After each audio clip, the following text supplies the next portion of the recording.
immediately helped us in ways that were just Mommy? unimaginable.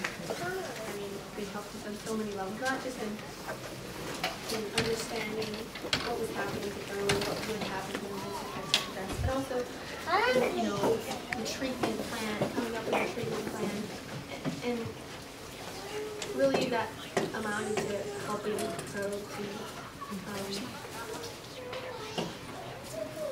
keep the hope alive and stay strong and positive the entire time. And so from the get-go, I feel like there have been some people in this room who have just, from the very beginning, made a huge impact, a huge positive impact on the lives of my children, my family, and of course my husband, because he absolutely is very, really difficult for you. So, you know, thank you, Joe and Greg, especially Sunita, for being there from the beginning, Phil for coming out to see us, and just the countless people who have been there, you know, on those late night phone calls when it's been really difficult times. People have helped us to stay positive. Jen, thank you for securing this location for us and setting everything up. Linda, CC, so many people for helping to put this thing together. Thank you very much. I think most of you have read my eulogy probably on the eulogy site. The things that people have written on there are things that have really just touched me and helped me to get through this time. I really thank you. Thank you all so much. Thank you for being here. I know other people in this room had real relationships with my husband, all experienced the loss as well. I'm sorry for your loss. So, I'm not doing my eulogy thing. Look, I'm already tearing up. It's terrible.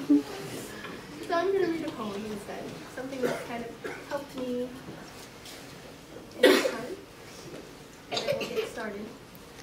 On joy and sorrow.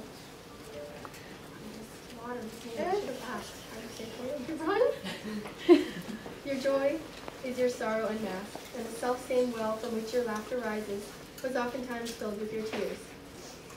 And how else can it be? The deeper that sorrow carves into your being, the more joy you can contain. Is not the cup that holds your wine the very cup that was burned in the potter's oven?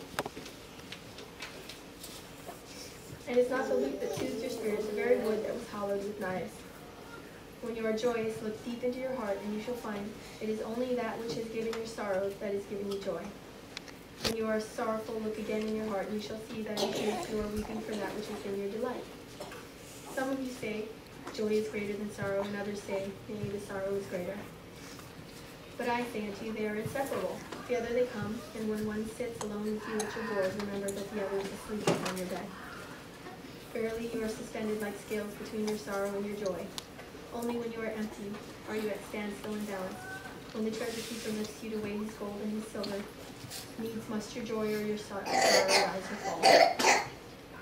So thank you for being here at this joyous and sorrowful celebration with me and all of my loved ones and friends that are here with us as well.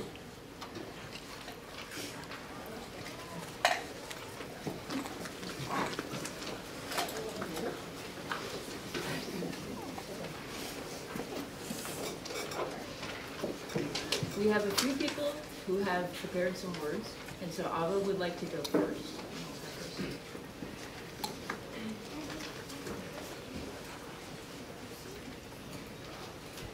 On your journey through sands of time, leave tracks. This quote that I read on a poster a few days ago really reminded me of the spirit in which Protik led his life, giving his 100% with everything he laid his hands on, and being a genuinely good person. I had the good fortune of working for Protik for a large part of my professional life so far, and I can confidently say that as a manager, Protik was the best. He was smart and confident, thoughtful and considerate, yet constantly challenging us to dare to beat ourselves and to bear. I don't think he ever felt the pressure to be the conventional guy. You know, I almost always saw him in a Hawaiian shirt, sometimes even a custom. But I guess it did not matter. His charisma and confidence helped him command the respect of all around him. clearly believed in life outside of work, whether it was ultimate frisbee, mountain biking, hiking, or many of his travel adventures. There was always something exciting going on in his life. To me, Protik was more than a manager. He was my mentor, he was my teacher, and he took out the time to share his experiences, his learnings, so that I could grow professionally. Protik gave me my very first opportunity to lead a very critical project, just few months after I joined his team. And he provided me with all the motivation and all the encouragement I needed to succeed in that project. He was patient when I made mistakes and coached me to overcome them without being too captious. I quickly learned from him and grew confident. I can say he's helped me grow professionally, very confident. But it's not just the professional life that is where I've learned from students. I found very valuable lessons on how to lead one's life.